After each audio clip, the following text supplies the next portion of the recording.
Today, we're going to talk about the effort to return to work after the COVID lockdown. A lot of companies and businesses of different sizes are dealing with how to get their workforce back online and make the adjustments they need to possibly offer hybrid work, return to some form of old normal, but we all know it feels like new normal.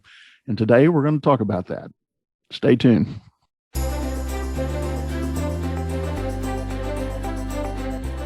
You're listening to Leadership Powered by Common Sense with your host, Doug Thorpe. Here's Doug.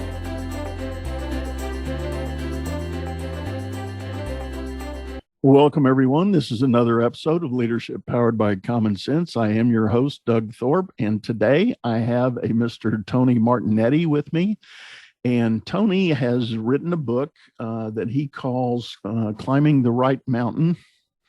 And we are going to talk about that idea of finding fulfillment in the work you do. And we'll also touch on the idea, how can leaders help their workforces with looking for fulfillment through the work and finding a more holistic solution to what we might now start calling the new normal. Tony, welcome to the show, man. Thank you for having me. I'm thrilled to be here. And you are calling us from where? I'm in Boston, Boston, right. Massachusetts. Well, shout out to our friends in the Northeast, and glad to have you on board here. So, Tony, before we kind of dive into all the details, give us a little backstory. What's your journey been like, and how did you get to where you are right now? How much time you have?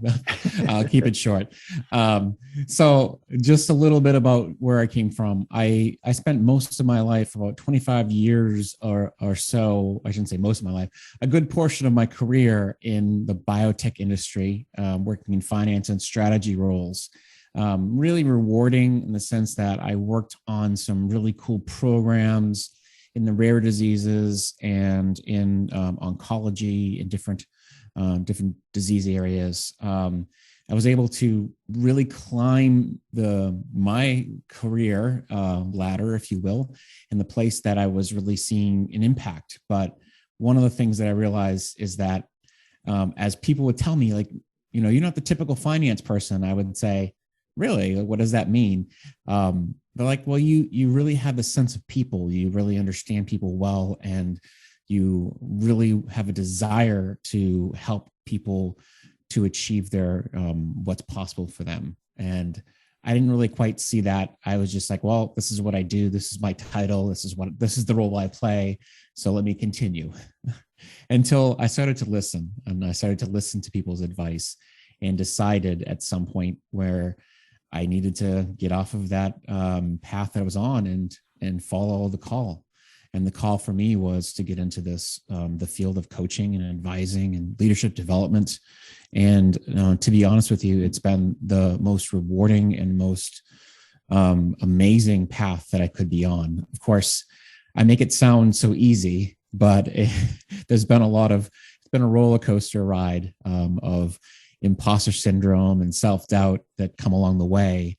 But I wouldn't trade it for the world. Yeah. Well, I think that might be a story that a lot of us coaches share, that for those of us that spent long careers in business and doing different things in different industries, and then to realize there's an opportunity in the coaching realm to kind of impart some of those experiences and help others on the journey.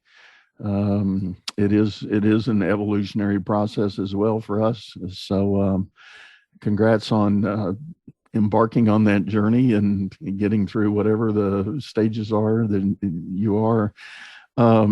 Give us a quick recap or intro, a short version of the book. Why Climbing the Right Mountain? Yeah. So thank you. First of all, I love climbing mountains. So that was a little bit of the reason why I love the title of Climbing the Right Mountains. But there's a double meaning there, of course. And I will say that my next climb is my literal climb is in the summer. I'm going to be climbing Mount Kilimanjaro. So Oh, wow. I'm I'm preparing for that as we speak. So I'm looking forward to that. But when I think of climbing the right mountain, it's really about climbing the mountain of our career. You know, we set out on this path from the early young age of like, what are we going to create for ourselves? What is the profession, and what do we want to create for our career? And we set out based on what most people think success should look like.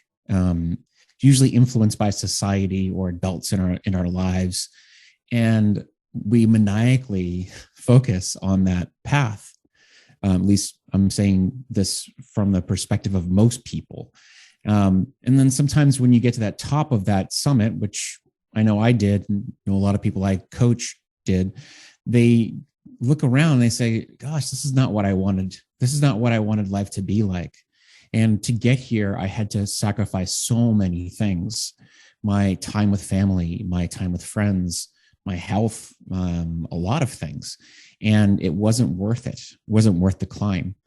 So what I'm in the book, what I try to do is I try to get people to think about, well, how can I choose a different path? Even if I've gone to the summit, how can I look differently at the climb? How can I choose a different mountain?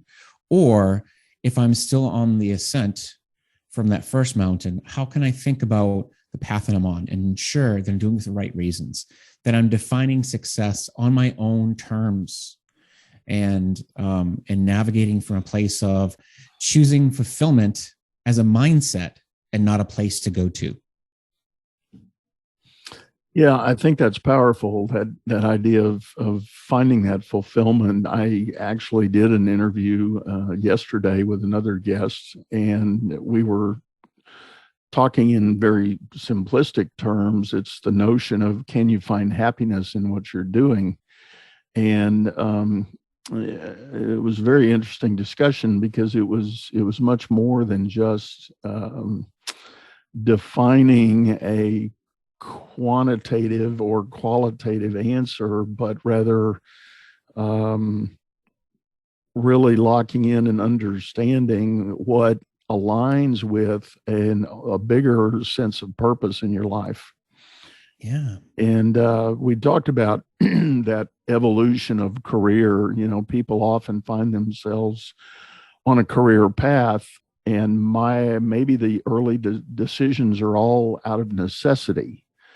You know, you went to school, you met the love of your life, you decided to get married, and you wanted to start having a family, but oops, I need a paycheck to do that. So let me go get a job to provide for all of that, without a real focus on the substance of that work. And is that work that's really consistent with the bigger picture? Yeah. So it becomes a huge treadmill if you're not careful, right? Yeah, and it's interesting you point this out, and this is something that I don't often hit on when I talk about the book. But you know, this really, people often talk about the new generations being very purpose driven, but the reality is, I think that as we get older, we become more focused on this idea of like, gosh, like I've made money, or I've done what I can to meet the necessities that I need to just get by. So now my meaning has to have more than just making money. My work has to have more to do with meaning, and with, you know, building a legacy and creating something that I'm proud of, and that I can live in that legacy at this moment, and not just, you know, wait till I'm gone to see the fruits of that. Yeah. I think you're right. It's you can talk about living a purpose-driven life, but I do think you're right. And my anecdotal experience tells me the same thing. It's older folks that are a little more sensitive to this idea of, is my purpose being fulfilled? And perhaps it's safe to say that you don't really know what your purpose is until you've tried a few things and lived a few things and realized maybe process of elimination. I don't know. It reminds me of a book I was introduced to a number of years ago. The gentleman who wrote it is now deceased. His name is Bob Buford, and the book is called Halftime. And he uses a football game analogy of our lives, that at some point you reach sort of the halfway point.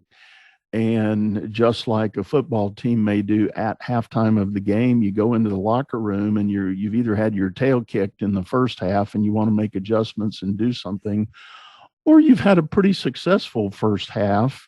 Now you want to wrap it up, and sustain that victory and achieve that victory. But Buford goes further to say that the two halves of the game are really about, the first half is about achieving success, maybe building wealth and notoriety or whatever you might have. But inevitably, people are going to look at the second half with a yearning for significance, not material reward. Yeah. I love this, that we're tapping into this, because I think this is really meaningful, a way to see that your risk profile is very different as you come into that second half.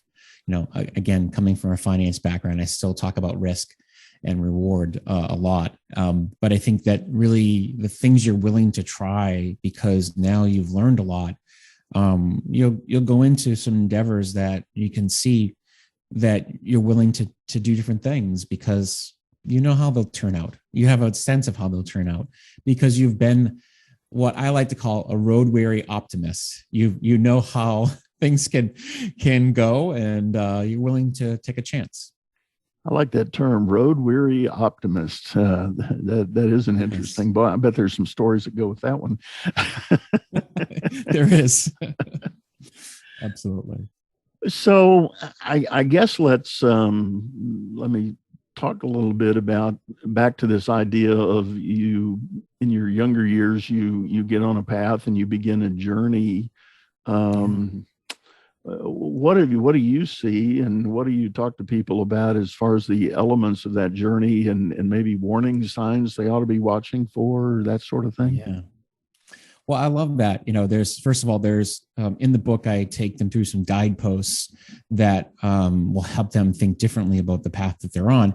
But I think one of the biggest warning signs that I often have people check is, if you're looking at your week ahead, as you're sitting here right now, and you say, gosh, like there's nothing about the week ahead that I'm excited about, that I'm inspired about. If that's happening for you, you're starting to feel this sense that like, I've lost the color and the spark for the work that I'm doing. It's no time to panic per se. It just means that you maybe have to start thinking of whether or not you can take back control and put something into the calendar that will make a change, or at least some slight change in the way you're doing things. Or if you're not feeling like you're in control at all, then maybe there's some deeper issues that you need to take control of. You have to see if this inspiration, you have to continue to have inspiration in your work life and in your life, in your personal life. And if you can't find that spark, then maybe it's time for a change to a different field, to a different place. And it's not as hard as it may seem. It's about really stepping away from what you're looking at right now and changing your perspectives just slightly. I don't want to advocate to everybody that you need to like leave your job and, go off into the unknown and take a new path. Sometimes it's the little things, like really reconfirming your commitment to a particular field, a particular job, that we just lose from time to time because we get stuck in a pattern. So by taking that step away and saying, gosh, why do I feel like I've lost the spark? Oh, it's because I'm stuck in this project that isn't really right for me. And, what can I do to get back to why I love this job? That's a great idea. Every once in a while, I get asked to help people with a focus effort on a career transition. They've maybe they've figured out they're burned out. They want to do something different. And one of the tools I use is to ask them to make a list of all their accomplishments at this point, work related, but just, make kind of a bulleted list, not a long dissertation, just list out some things that you count as accomplishments. And I always let them do that piece first, but then I add another layer to it. I said, now let's go back and grade those accomplishments. And let's grade them in terms of what were you so excited about? Which ones do you claim as huge personal victories? And which ones were simply significant tasks that you got done, but you weren't particularly excited about it. You didn't see the beautiful sunset. You got it done. But truth be told, you never want to have to do it again. Yeah. And grade your list on that basis. Now let's take the ones that were exciting to you and let's see if there's a framework, some common denominator that exists in those elements. And if so, that's what you ought to be looking for as your next assignment, your next opportunity. Yeah, I love that. I mean, just to use an example that, I know really well, but let's just say you're a CFO and, what you really love is the compliance piece of the CFO. Well, maybe what you need to be doing is spending more time in the accounting world of being the CFO and a treasurer, or being into something that's more in the numbers versus in the strategy. Now you can separate that out, but knowing the areas that you really enjoy about a particular job helps you to say, how do I do more of what really lights me up? As opposed to doing the things that are just part of the job. Right. Well, Tony, I'll tell you what, I'm looking at the clock here. I think it's time to take a bit of a commercial break. We're going to come back in the second half and pick up on this idea of how can you look for that new excitement in the work you're doing. And we're going to talk about, you introduced me to a concept of don't check yourself at the door. We're going to talk about that when we come back in the second half. We'll be right back. This program is being brought to you by Headway Exec, leadership coaching and business advisory services. Visit us on the web at headwayexec.com. Now, enjoy the rest of this episode.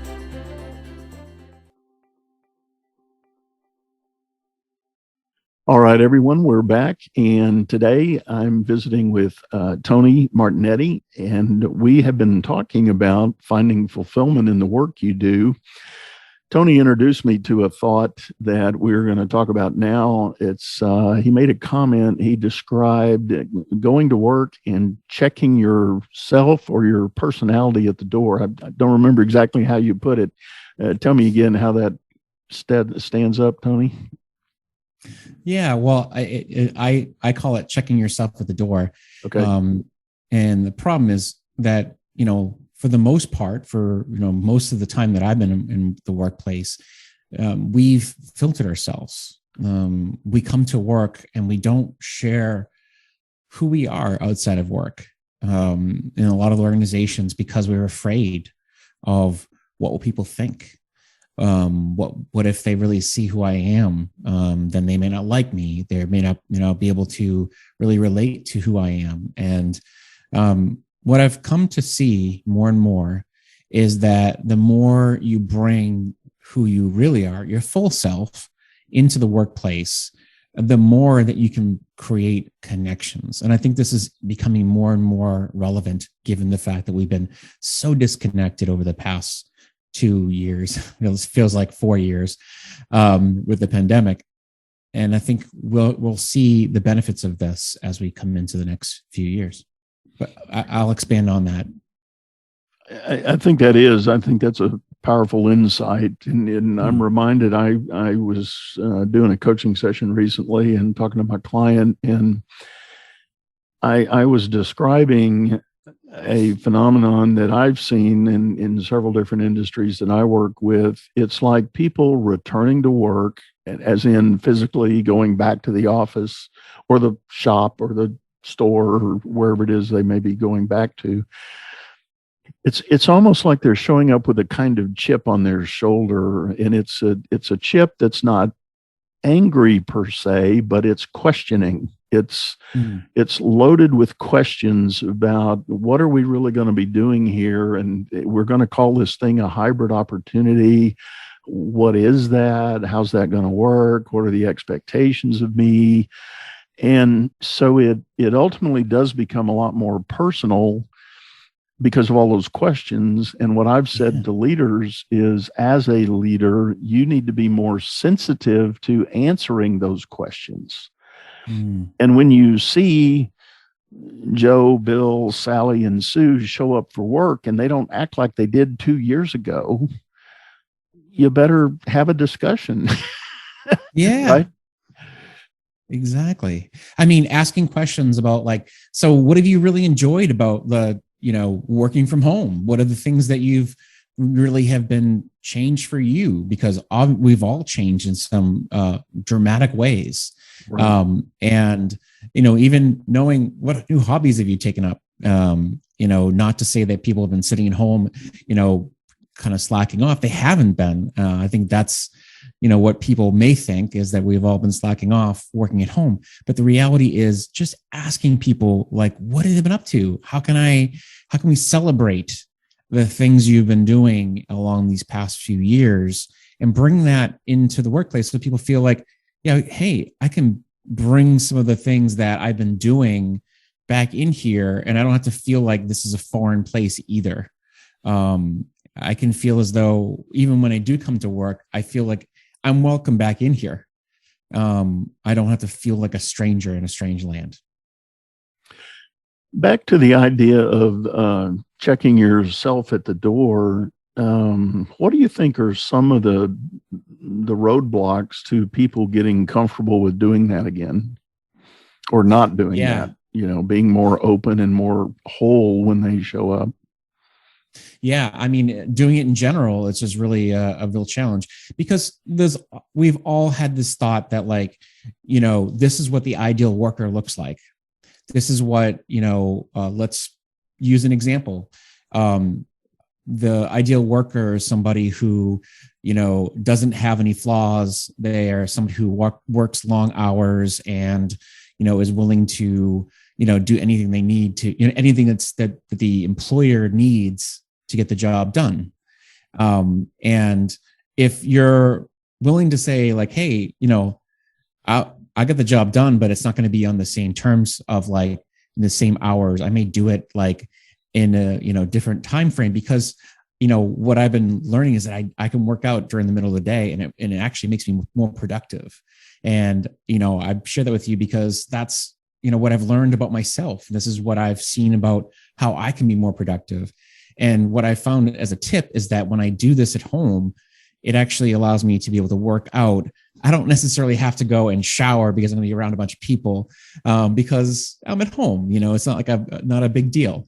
But that's just one of those weird things that you can share about yourself and say, that's, the change that I've been able to implement that is different. But that's just one example. One of the things that I've seen also is sharing little hobbies. Like I recently ran into somebody who took up bagpiping during the break. And I'm like, how cool is that? Bagpiping. And like now everyone's really curious about, hearing this person play the bagpipes. So he did a bagpiping demonstration for his company. And that was really interesting. That is interesting. And looks like we froze just a minute. We'll probably have to clip this out when it comes back. We got a kick out as hold on. I don't know if it's my side or yours. I hope now I'm getting a note that it's mine. Hold on. Well, we'll cut all this out, of course, but yeah. I think we caught the last end of that bagpipe comment, so I think we'll be okay. Good. Well, I think you're right. I think it's these nuanced stories that have evolved during the pandemic, how people have reacted to it, and you mentioned something a moment ago about companies questioning the productivity. The data that I'm seeing says in general across most sectors, productivity actually went up during the pandemic. It did not go down. And so all those old school command and control guys that ran their companies with iron fists are having to sort of eat cake or crow or whatever to apologize for being such naysayers about the commitment that people are going to make. However, I think that has another dimension that can be the dark side, and that is working from home. People have lost some boundaries. They they start too early and they stay too late, and they're doing it because they're rationalizing things that they've got to get done during the day. Maybe they had to take care of the kids that were home from school as well, so they juggle and they shift and they just obliterate all boundaries about their work for the sake of getting the work done. Companies and owners and leaders should be happy about that, but I think it's going to create another mindset shift that's going to have to be worked with as companies bring people back into the office, or again, the plant or facility, whatever you might be working in. Yeah. I love you bring this up, Doug, because this is really a key part of what I talk to people about nowadays is this, creating boundaries, healthy boundaries, because you want people to feel that they have the flexibility to do the things that they need to do on their own terms. But you do want to make sure that they understand that everything has a cost. Every trade-off has a cost. And so they're now in control, but with control, with that power, comes great responsibility that they have to bear themselves as the leader of their lives. You have to make sure that you're taking care of yourself and ensuring you're going to be able to put those boundaries in place to, recharge, so that you can't just be working 24/7. Yeah.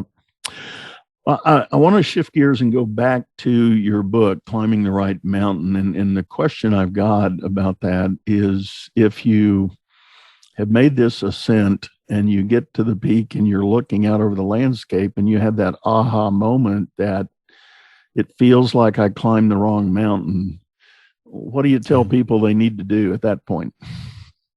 Yeah. Well, first of all, pause for a moment and don't take another step or do anything drastic. And the first thing I say is look back and look at the reasons that what you've enjoyed about the ascent. What are the things that you chose? Kind of similar to what we were talking about earlier. Take an inventory of your past, because there's real gold in what you've journeyed to this place. And then look into the future and say, who do I want to be? What are the things that I want to accomplish, and who do I want to show up as? Because when you can connect with that person you want to be, then you can start embodying that now and connect to that being right now. And those things that you're going to start doing, the steps you'll start taking, are going to come from a place of being that person at this very moment. That's the next action you can take, even if it's imperfect actions, little steps that put you in trajectory to that person you want to be. It may be falters along the way, but ultimately what will happen is you'll get yourself on a path that will be more radiating with who you are, not some fictional person who is not really aligned with your own vision of what success looks like. Mm-hmm. Yeah, I like that. So it is that matter of, as quickly as you can, embrace that person you think you're meant to be, and redirect all energy after that. I'm reminded of a key word that I actually use in a lot of my own coaching when I talk to people about setting their own vision of and purpose of where they want to be, and that is become intentional. Yes. And use the moments of the day with intentional action toward that end goal. My observation in life is too many of us wake up in the day. We don't particularly have a plan. We know we need to go to work. We know we have a project. We know we have a load of transactions on our desk we got to take care of, but that's not really being intentional. That's just being reactive to everything. Yeah. And intentionality is about choosing that next step, choosing that step in the right direction toward fulfilling that sense of purpose or that vision that you've cast for yourself. I like the way you put it, because there's something about what you said which really lines up a lot with the sense of, being the person you want to be, which is, if you think about, like, if I want to be, let's say I want to be a guitarist for a rock and roll band. I'll just put it out there. It's kind of a goofy thing, but let's just say that that's who I want to be. And I know that in me, I can become that person. Well, the intention I'm going to be setting and the intentional action I will take is everything that would embody the person who I want to be. And that means I'm going to wake up that next day and say to myself, well, what would a rock and roll guitarist do? How would they act? What would they do on a day-to-day basis? Well, guess what? They would be playing. They'd be playing guitar, all day long, or as much as possible. Practice and constantly practicing and learning different chords and learning from other guitarists.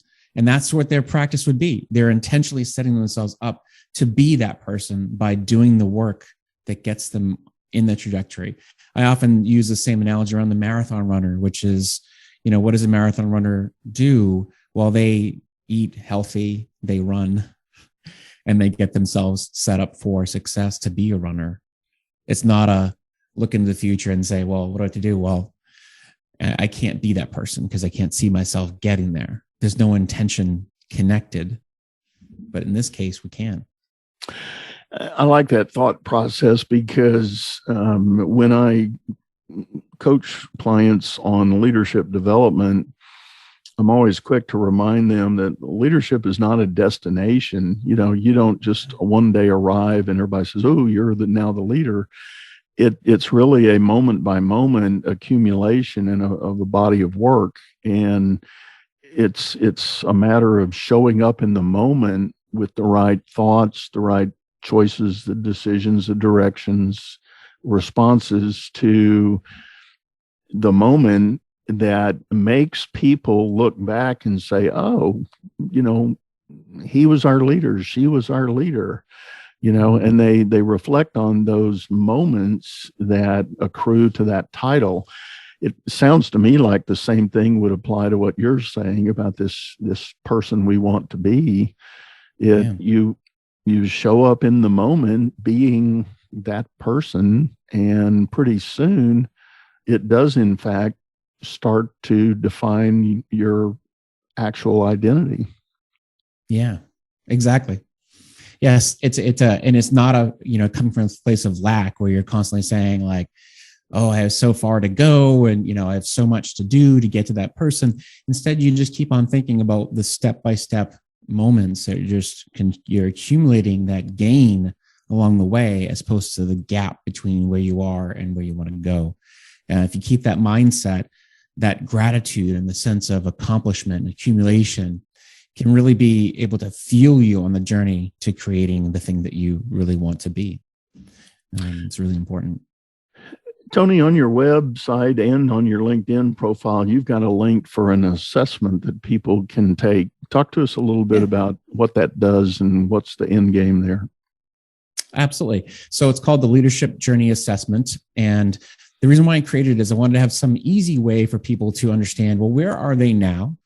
What are the things that they're experiencing in their journey to becoming a leader, the leader they want to be, and where would they like to be? So there's a gap there in a sense.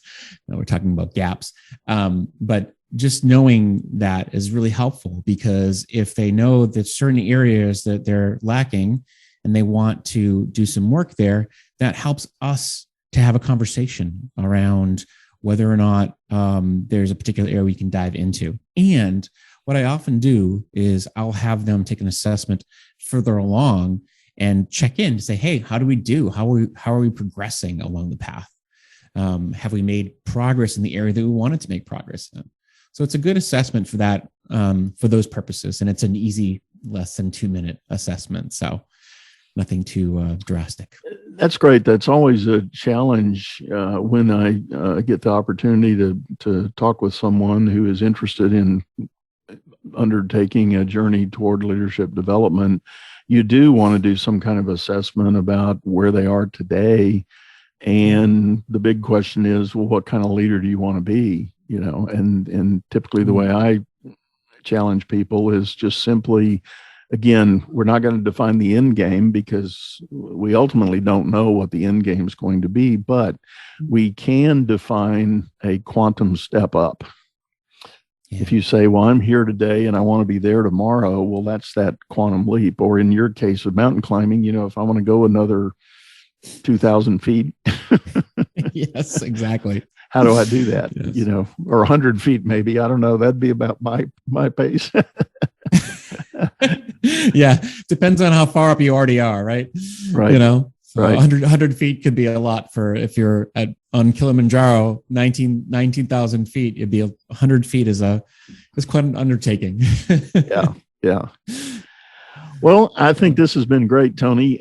Tell the folks the best way to get a hold of you, and whatever you're going to share, we're going to put in the show notes here that people can refer to. But how do they get a hold of you? Fantastic. The best place to find me is on my website, inspiredpurposecoach.com. And when you go there, you can find information about my book. You can find out about my podcast, which is called Virtual Campfire. And the other place you can find me is, well, all over social media, but LinkedIn is my best bet to find me is on LinkedIn. Okay. We'll put all that in the notes. And Tony, it's been a pleasure. Any closing thoughts or comments you want to leave everybody with? Well, here's the thing. I love talking about connection. And I would say that if you're feeling like there's something that needs to be said, somebody you need to reconnect with, have that courageous conversation and reach out and have that connection, because, don't let it fester. Life is short and we need to make sure that we're saying what needs to be said. So have a conversation. I love it. Well, thank you for that thought. And on that, we're going to wrap up the show. And folks, before I say goodbye, I want to remind you that if you're listening to this episode, you can see a video rendition of it on my YouTube channel. It's under Doug Thorpe, also called Leadership Powered by Common Sense. You can search that on YouTube and get to the video library there. And same with my website, which we'll have in the wrap-up credits here. But I hope you've enjoyed this episode. It's been a pleasure talking to you, and we will see you again soon. Bye-bye. You've been listening to Leadership Powered by Common Sense, hosted by Doug Thorpe. If you would like to know more about the coaching and advisory services he provides, visit dougthorpe.com.